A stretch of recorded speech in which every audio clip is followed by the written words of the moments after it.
Bismillahirrahmanirrahim. Assalamualaikum warahmatullahi wabarakatuh.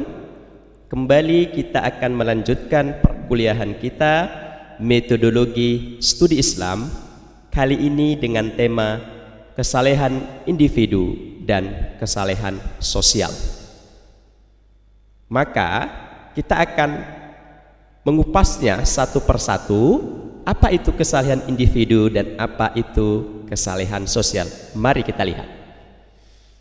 Kesalehan individu yaitu kesalehan dalam pelaksanaan ibadah. Sedangkan kesalehan sosial yaitu perilaku orang-orang yang sangat peduli dengan nilai-nilai Islami yang bersifat sosial. Singkatnya adalah, kalau kesalehan individu berarti yang semua kegiatan kita, ibadah kita yang berhubungan langsung kepada Allah Subhanahu wa Ta'ala, berarti ibadahnya adalah secara vertikal.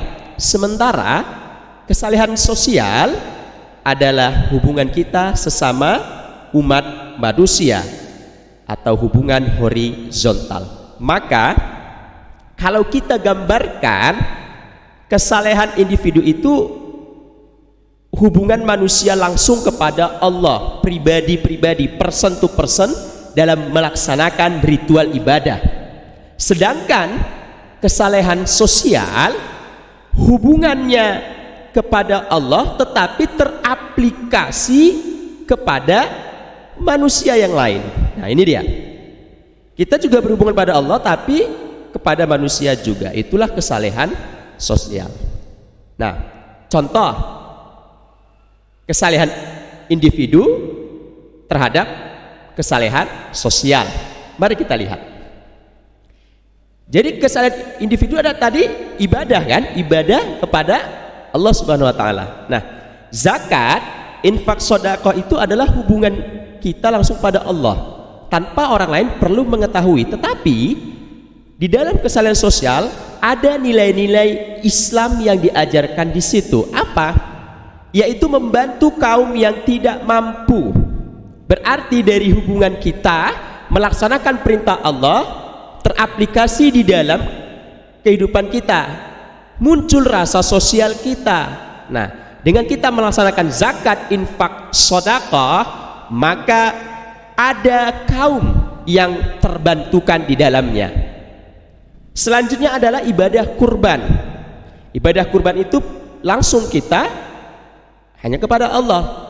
Ada juga nilai sosialnya. Apa itu? Berbagi kenikmatan makan daging. Nah, kenapa saya bilang berbagi kenikmatan makan daging? Ada saudara-saudara kita yang setiap hari atau setiap minggu atau bulan itu belum tentu mereka makan daging. Mereka makan daging minimal 1 tahun sekali, yaitu di hari raya kurban. Nah, dengan adanya kurban ini setidaknya memberikan kenikmatan bagi mereka. Mereka pun ternyata pernah makan daging. Dengan adanya ibadah kurban kita, maka mereka juga turut merasakan nikmatnya makan daging tersebut. Selanjutnya adalah zikir. Zikir ini kan kita yang melaksanakannya, kita yang merasakannya. Dari ibadah zikir tersebut maka akan membentuk energi sehingga memberikan kekuatan untuk kita menenangkan hati agar tidak cepat emosi. Kemudian kita menjaga lisan dan menjaga prasangka buruk kepada orang lain.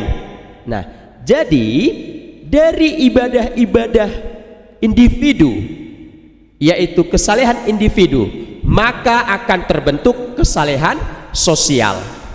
Jadi ibadah yang kita lakukan secara vertikal kepada Allah itu memberikan dampak kepada diri kita untuk melaksanakan kesalehan sosial. Nah, kesalehan individu itu akan tercermin di dalam kesalehan sosial dan akan terbentuk sikap. Pertama ada gotong royong. Yang kedua ada tolong menolong. Ketiga munculnya rasa empati, simpati, dan tanggung jawab. Terlebih lagi di bulan Ramadan ini yang membentuk menempah pribadi individu kita untuk menjadi ahsanut taqwim, menjadi insan yang bertakwa. Kalau sudah menjadi insan yang bertakwa, itu secara langsung kita sudah bisa melaksanakan kegiatan-kegiatan sosial. Karena apa? Orang yang bertakwa ini yang sudah mengamalkan apa yang Allah perintahkan dan menjauhkan apa yang Allah larang, maka secara penuh kesadaran kita akan melaksanakan kesalehan sosial. Kesalehan sosial ini tercipta dari kesalehan individu. Apabila individunya soleh, maka bisalah menciptakan situasi kesalehan sosial.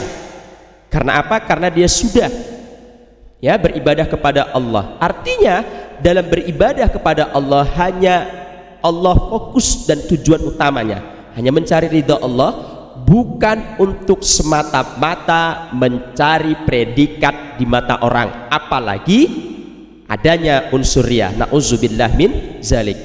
Dengan adanya momentum Ramadan kali ini, mari sama-sama kita perbaiki diri, muhasabah diri untuk menjadi insan yang lebih baik, membentuk kesalehan individu yang pada akhirnya nanti menjadi kesalehan sosial, sehingga kita bisa mendapatkan gelar la'allakum tattaqun.